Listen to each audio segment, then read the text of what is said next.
1. Mr. Speaker, ladies and gentlemen, before you want to change the world and do great things, you must first help yourself.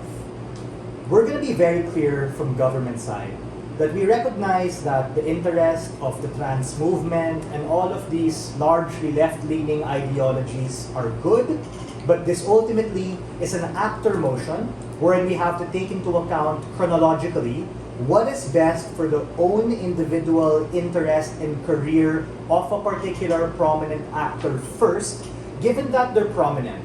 They're not the GOAT, they still have a legacy to build and live. And we think that it's particularly important to understand their huge runway for potential in order to retain the success they already have made, but also push them outside their comfort zone to be able to set them up for more success in the industry in the future.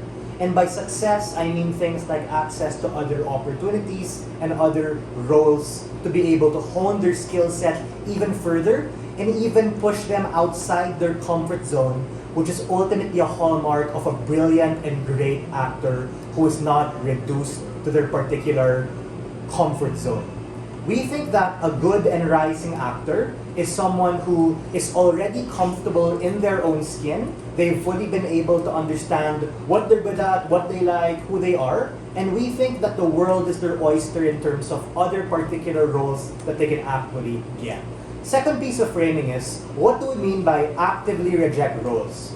We think that roles that are centered on their trans identity, these roles, we have to understand, may be there to fill a particular DEI or diversity, equity, and inclusion quota, and may be depicted tokenistic at worst or comic relief at best.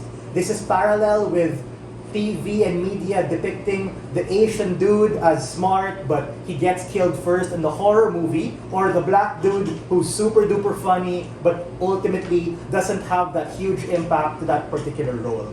The harm in boxing them to particular archetypes is you create harmful stereotypes that eventually become caricatures of the role and lead to more stigmas and lead to more assumptions about who these particular people are and how they act.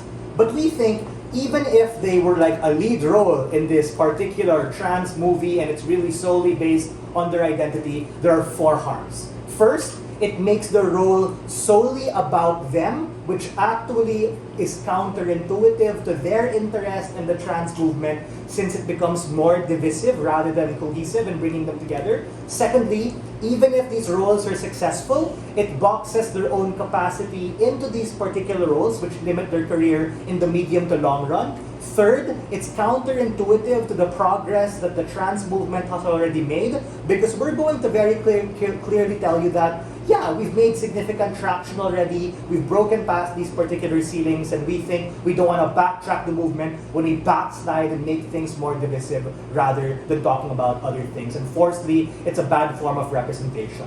What does our counterfactual look like, to be very clear? Our counterfactual looks like taking on roles that are suited to their interest and skill set across a variety of genres. We're totally fine, and in fact, we support a trans actor playing a heterosexual character, even to some extent that they might be a bit discomfortable, because we think that the nature of acting exactly sets them up at the position to shine the point in which they are doing what they're not used to. What are some preemptions that the other side might say, as I've kind of been arguing already, right? The first is, they might say, oh, it's counterintuitive, you're not being proud, you're an enemy of the movement, and it's contradictory to your belief. My response to that is, the best way to express yourself is to be a good and successful actor and not reliant on being a trans individual who is good solely at trans roles. It limits your capacity and it ultimately harms your career in the long run. The second is that you can actually get better traction and opportunity to represent your community if you grow more as an actor and actually take on literally more roles. We think on our side, you have more opportunity. Why? Number one, because quantitatively, if you don't box yourself to a particular parameter, you literally have more roles. Number two, if you're successful at any one of them, it allows you and unlocks more opportunity for other roles and gives you more pay, more bonuses, more lobbying power to be able to argue for your own interests and lobby for what you want. Thirdly, it's a better safety net. If you fail, you have better and more alternatives on our side as opposed to in your side, wherein if you aren't successful as a trans individual exclusively playing trans roles, then you're likely to be pushed onto the fringes and unable to do that. Secondly, we think that the idea that, oh, you want to be ultimately able to be comfortable, right? You want to set them up for success. We think that we actually push them to have a variety of more roles because we think we can't know if they're successful in a particular role if we don't try, and we think that you're going to get a lot of missed opportunities on their side of the house if you box them to a particular caricature. Now, what might they also say? They might say that, hey, this is particularly good for the movement. We think that these movements are cool and important, but these come secondary to the actor. We think that when trans actors are used as socio-political battering rams to forward left-leaning agenda, it becomes bad for them. This debate is about strategic interest as to why it is in their interest to choose these particular roles that are outside their comfort zone to actually set you up for more representation.